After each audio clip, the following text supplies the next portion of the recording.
Voltamos com o terceiro e último bloco da nossa conversa com a jornalista Terezinha Almeida.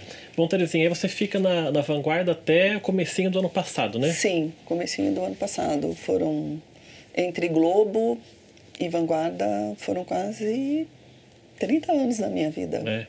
É. E foi uma decisão em comum acordo? Foi uma decisão em comum acordo. Eu acho que eu já tinha realizado bastante coisa. Eu saí num momento em que eu achei que tá difícil a televisão aberta, né?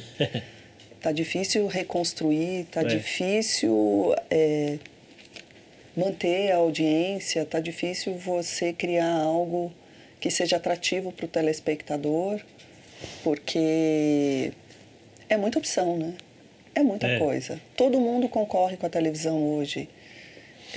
Quando eu comecei, era um outro momento. Eu acho que eu consegui realizar bastante coisa. E eu costumava brincar que eu queria ver o pôr do sol, que na televisão você entra de manhã e sai depois à noite. E aí você sai da Vanguarda e que projetos que você começa a desenvolver? Conta um pouquinho pra gente. Eu tinha um projeto com duas amigas já há algum tempo, que a gente sempre quis colocar em prática, que era um projeto de treinamentos de gestão de liderança e de comunicação. Então, é o que eu tenho feito desde então, que eu acho que o que eu fazia, talvez, de melhor na televisão, ou pelo menos que as pessoas diziam que eu fazia de melhor, era treinar os profissionais, descobrir aonde eles poderiam trabalhar, como eles poderiam trabalhar e tirar o melhor de cada um. E eu acho que eu peguei essa frase para mim, eu peguei esse feedback que eu tinha e fui trabalhar no que eu acho que eu fazia de melhor e que me dava mais prazer. Aliás, acho que com esses anos todos de experiência que você teve com treinamento de jornalistas e tal, eu acho que nos primeiros minutos de contato com a pessoa você já percebe o que a pessoa precisa, A gente fazia muito prova com estagiário todo ano, final de ano. Acho que a TV tinha 7 ou 8 estagiários, contando os sites, G1, o Globo Esporte e a TV. Teve época que a gente alugava sala para 100, 200 alunos, e daí separava 20 para fazer entrevista. E daí o chefe de redação, gente, tinha muita gente para entrevistar. Eu falei, não é. Em 5 minutos iniciais a gente sabe se continua ou não. E daí de tanto a gente fazer aquilo durante tanto tempo, eles foram se acostumando também. Então eles percebiam, às vezes as pessoas começavam a falar 2, 3 minutos, eles já paravam de fazer, de dar atenção, que eles já tinham... A gente só se olhava e já sabia, não vai avançar. Então você consegue realmente, em 5 minutos de conversa, ter ideia do que vem pela frente. E hoje, na sua empresa, que tipo de profissional que mais procura vocês? É mais empresas... Eu gosto muito da área de liderança.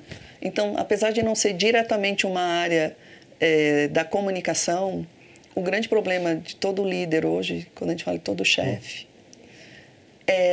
não é uma questão técnica. Ele tem uma boa técnica, ele sabe o que ele está fazendo. Ele não sabe se comunicar com a equipe dele. Então, quase sempre quando ele tem um problema com a equipe, é porque ele está falhando na comunicação. Então, essa é a área que eu mais gosto de trabalhar. É liderança e comunicação. De como, às vezes, um gestor tem dificuldades, as mesmas reclamações que ele tem da equipe, a equipe tem dele.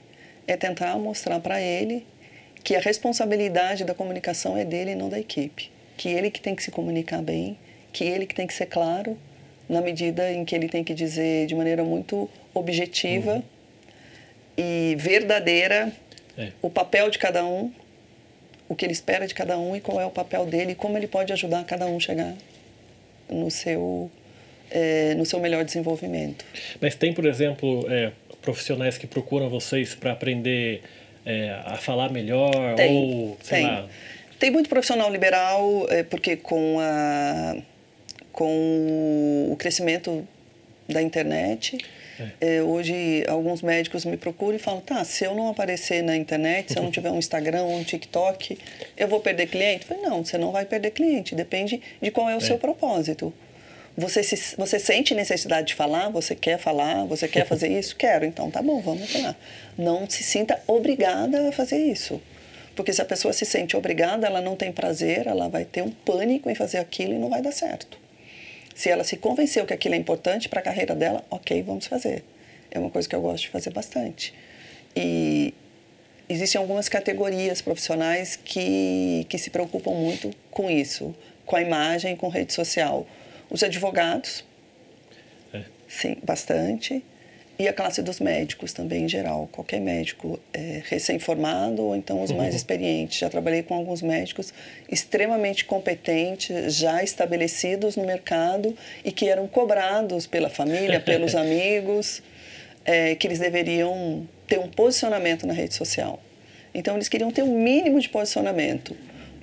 Ou então que eles gostariam de aprender como dar entrevistas e aparecer melhor, sem ficar tão nervoso, conseguir transmitir um recado coerente, ser simpático, ser envolvente, ser atrativo. Então, eu acho que essas categorias são as que mais me procuram. Você escreveu um livro também, né? Com Sim. outras mulheres. Foram 14 coautoras. É um livro de um grupo chamado Gift, de mulheres que gostam de empreender, que gostam de criar, que gostam de fazer diferente. E a gente escreveu, cada uma tem um capítulo dando dicas de o que eu faria. Com 25 anos. Com 25 anos, que tipo de dica dá para quem está começando, que é quase que uma mentoria. O livro é uma mentoria escrita. Então, cada mulher tem a sua área. A minha, eu escrevi um pouco da minha área de comunicação e dei algumas dicas do que eu faria se eu fosse uma pessoa mais nova, começando a minha carreira. Você mudaria alguma coisa? Hoje, revendo a sua carreira? Não mudaria. Não mudaria. Não mudaria. Eu tive muita sorte de ter pessoas, que eu falo no livro, de ter mentores. Não mentores hoje, do que as pessoas falam, mentoria paga. Eu até faço isso. É o meu trabalho hoje. Mas você não precisa fazer mentoria paga, você não precisa ter um mentor pago, porque a maioria das pessoas não vai ter condições de pagar por isso. E eu tinha grandes amigos mesmo que eram meus mentores. Tem uma máxima no jornalismo que eu preciso saber de tudo? Não, eu não preciso saber de tudo, eu só preciso saber de quem sabe. Então, se você é especialista em alguma coisa e eu sei que você é especialista, eu só preciso te ligar e ter uma relação de confiança e de respeito com você para você me contar o que você sabe. E eu vou acreditar a você, a informação que eu apurei. Agora, eu não preciso saber de tudo. Eu só preciso saber que eu não sei e eu preciso saber para quem eu preciso ligar para que ela me conte o que eu preciso saber. Aliás, também tem uma frase sua que você falou numa outra entrevista, que é a seguinte: o medo do erro faz as pessoas não quererem fazer nada, né? Sim. Não tem como você aprender não errando, não tem como você aprender não sofrendo. Então, você só vai ter o que falar para alguém, você vai ter como ajudar se você passou por alguma situação, se você errou. Tem uma jornalista que eu gosto muito também, que é a Olga Curado, e que ela também trabalha. Ela foi talvez uma das primeiras jornalistas a trabalhar com a área de treinamento. E que ela defende muito a questão do erro. Que é algo que o Michael Jordan também no basquete falou muito, que a Nike já fez uma campanha em cima do erro, que é: eu só acerto porque eu erro. Tem uma campanha que ele faz falando assim: eu errei tantas cestas, eu fui decisivo em tantos jogos e eu errei a bola final, e hoje eu sou quem eu sou porque eu errei e eu consegui aprender em cima dos meus erros. Não tem como você ensinar algo que você nunca fez. E não tem como você aprender a sair do erro se você nunca errou. Então, se você errou bastante e se você conseguiu aprender com seus erros, é o melhor caminho. Ter medo de errar é não fazer nada. A pessoa que menos faz é a que menos erra. Então, eu acredito muito nisso e gosto muito da cultura de assumir os erros. Eu admiro muito quem assume que errou, mas quem assume com o coração aberto, não quem faz cena, né? Porque muita gente faz cena. Hoje é muito comum a teoria do desculpa na internet, né? Hoje eu acordei cedo, já vi umas 2 ou 3 pessoas pedindo desculpas, mas elas estão pedindo desculpas porque repercutiu mal para elas e o assessor de imprensa delas pediu para elas gravarem um vídeo falando que estão arrependidas. Mas isso a gente trabalha muito em media training também. Quando pedir desculpas? Quando assumir um erro? Eu defendo que qualquer pessoa só tem que assumir um erro quando ela assume de coração. Não, vai lá e assume que você errou, Rodrigo. Porque você está com problema na sua imagem, seu negócio, sua empresa está sendo prejudicada. Vai estar estampada na sua cara. Vai estar estampado no seu rosto que você está mentindo. Tem que ser feito porque a pessoa quer fazer. Sim, porque é verdadeiro. Sim, você tem que encontrar aquela verdade, que seja a verdade que você pode falar, e daí você vai falar aquilo que realmente você sente e você pensa. Na parte final agora da nossa conversa aqui, alguns assuntos mais pessoais. Você é uma pessoa religiosa? Sou. Assim, não frequento tanto a igreja, mas sou. Essa aqui acho que foi a última tatu que eu fiz, que foi nos 300 anos do encontro da imagem da Senhora Aparecida. Né? Ela está sempre comigo aqui, porque quando eu tenho alguma questão importante para resolver, é com ela que eu negocio. Ela é o seu nome, a sua mãe deu por causa da Santa Terezinha, né? Sim. Eu sou Terezinha de Fátima, eu tenho 2 santas no meu nome.